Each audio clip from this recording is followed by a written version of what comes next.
नेहा रसोई में ऊपर बैठी हुई थी। वह अजीब तरीके से कुछ खा रही थी। उसकी हरकतें बिल्कुल सामान्य नहीं लग रही थीं।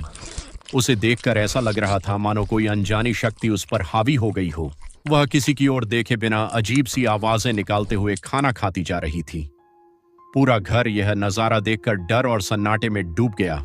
खाने की अजीब आवाज सुनकर उसकी सास और दादी सास रसोई में आ गईं।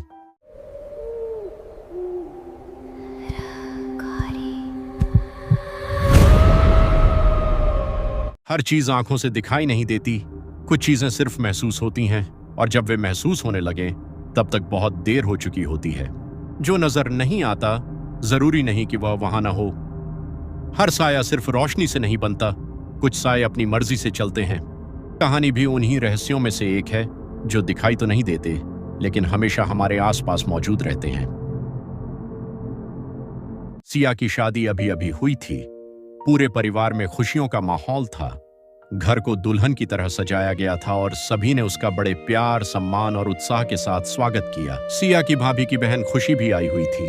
शा की सास ने खुशी को एक तोहफा दिया। जैसे ही खुशी ने डिब्बा खोला उसमें एक चमचमाता खूबसूरत हार था। कुछ दिन बीतते ही खुशी वापस अपनी दीदी के मायके आ गई। कुछ दिन बीतते ही खुशी को एक अजीब सी सुस्ती महसूस होने लगी। वह चुपचाप बिस्तर पर बैठी थी।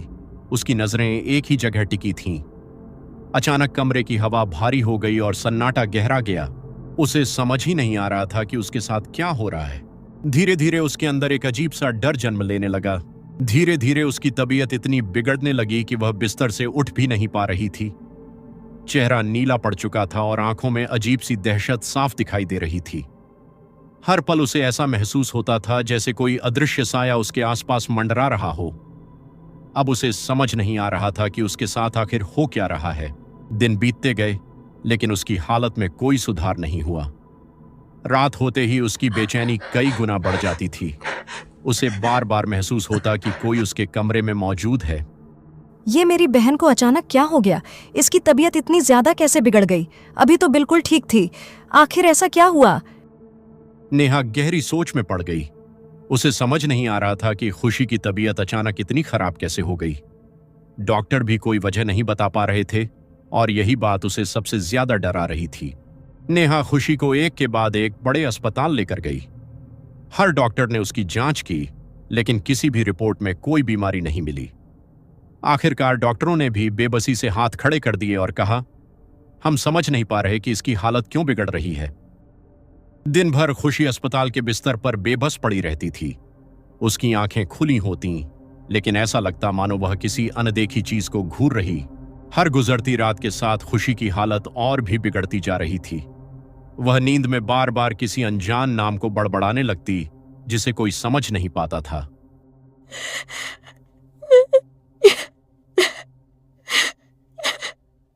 नेहा की आंखों से आंसू बह निकले।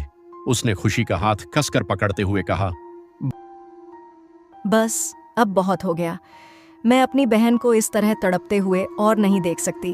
चाहे मुझे दुनिया के किसी भी कोने में जाना पड़े, मैं इसकी इस हालत की सच्चाई पता लगाकर रहूंगी। अगर इसकी तकलीफ के पीछे कोई अंधेरा राज छिपा है तो आज नहीं तो कल मैं उसे दुनिया के सामने जरूर लेकर आऊंगी।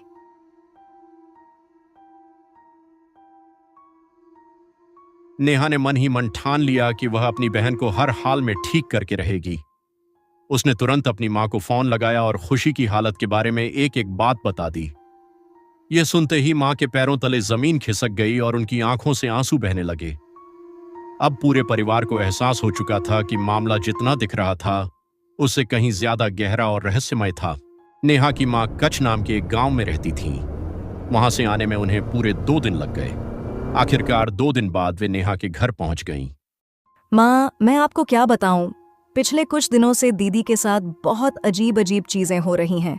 पहले तो हमें लगा कि शायद उनकी तबीयत ठीक नहीं है, लेकिन धीरे धीरे सब कुछ और भी डरावना होता गया।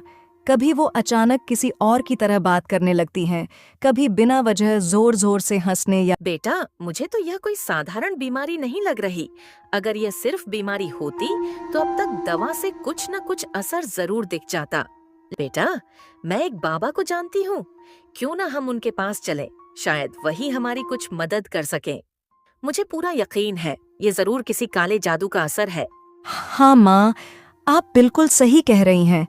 अगर यह सिर्फ कोई बीमारी होती तो अब तक दवाइयों का असर जरूर दिखाई देता, लेकिन इतने दिनों से कुछ भी नहीं बदला। नेहा और उसकी माँ ने बिना देर किए उसी समय बाबा से मिलने का फैसला कर लिया। अगले ही दिन सुबह दोनों घर से निकल पड़ी। बाबा का आश्रम गांव से बहुत दूर घने जंगलों और सुनसान पहाड़ियों के बीच था। जैसे ही नेहा और उसकी माँ बाबा के सामने पहुंची, नेहा की माँ ने बिना समय गंवाए उन्हें शुरू से लेकर आखिर तक सारी बातें बता दी। उन्होंने बताया कि नेहा की बहन के साथ पिछले कई दिनों से अजीब और डरावनी घटनाएं हो रही हैं। बाबा ने थाल से एक नारियल उठाकर नेहा की माँ को दिया और बोले, यह चमत्कारी नारियल है, इसे किसी सुनसान पेड़ के नीचे जहां आसपास पानी हो रख देना, लेकिन याद रखना वहां से लौटते समय पीछे मुड़कर बिल्कुल मत देखना। बाबा ने कहा, जैसा मैंने बताया है वैसा ही करना। नेहा की माँ ने बाबा की बताई हुई हर बात का ठीक वैसे ही पालन किया। उन्होंने चमत्कारी नारियल को उसी सुनसान पेड़ के नीचे रख दिया जहां आसपास पानी था। इसके बाद वे बिना पीछे मुड़े वहां से वापस लौट आईं। कुछ दिनों बाद नेहा की बहन की हालत धीरे धीरे पहले जैसी होने लगी। उसकी सारी अजीब हरकतें पूरी तरह बंद हो गईं।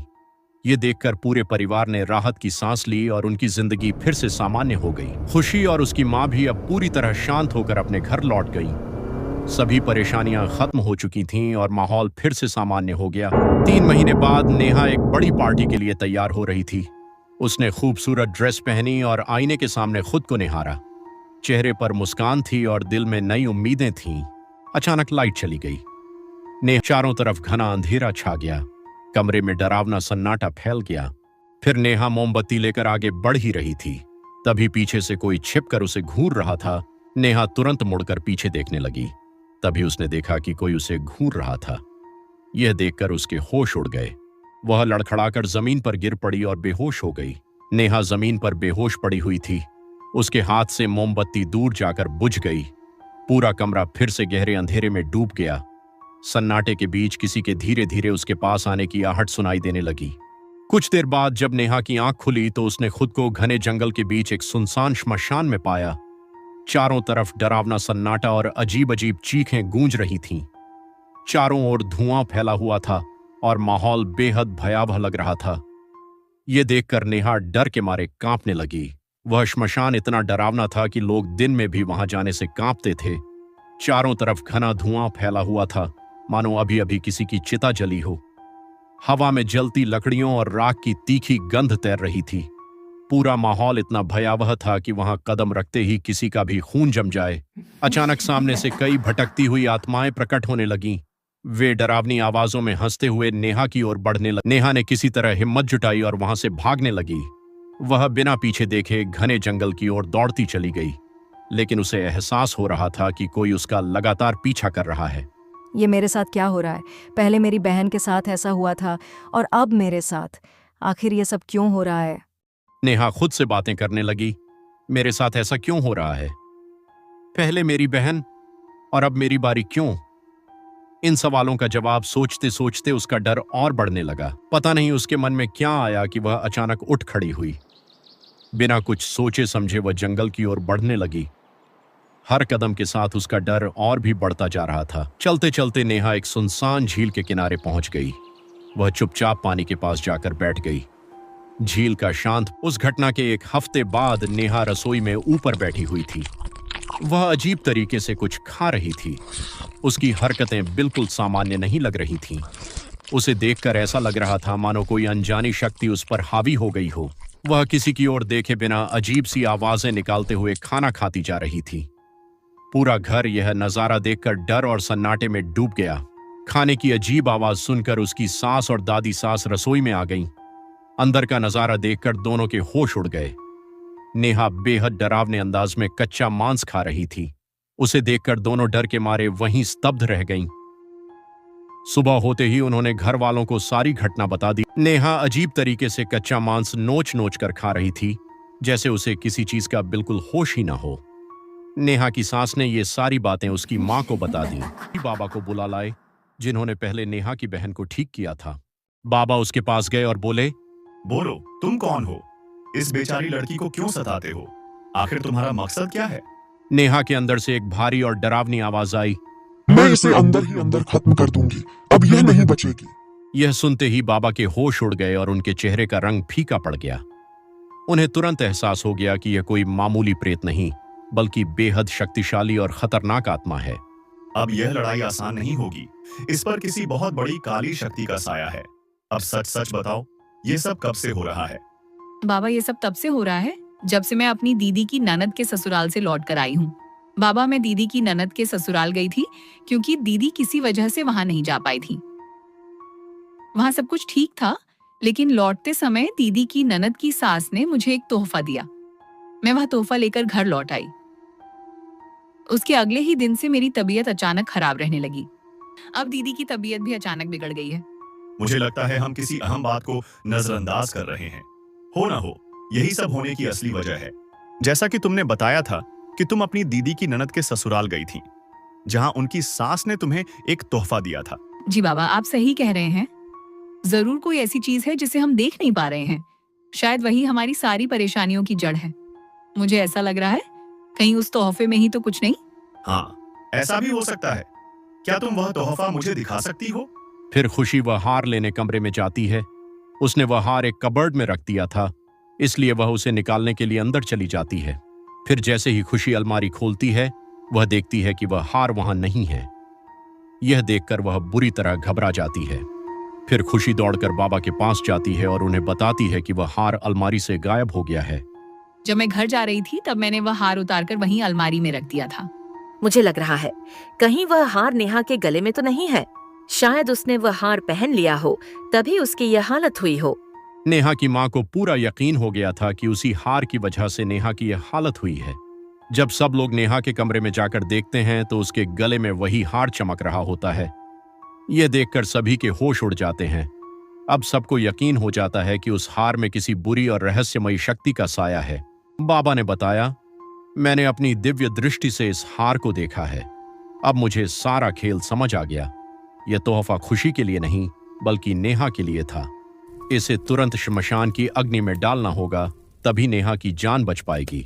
जैसे ही उस हार को श्मशान की अग्नि में डाला गया, उसी क्षण उसमें से एक भयावह आत्मा निकलकर जोर जोर से चीखने और तड़पने लगी। कुछ ही पलों में वह अग्नि की लपाटों में समाकर हमेशा के लिए समाप्त हो गई।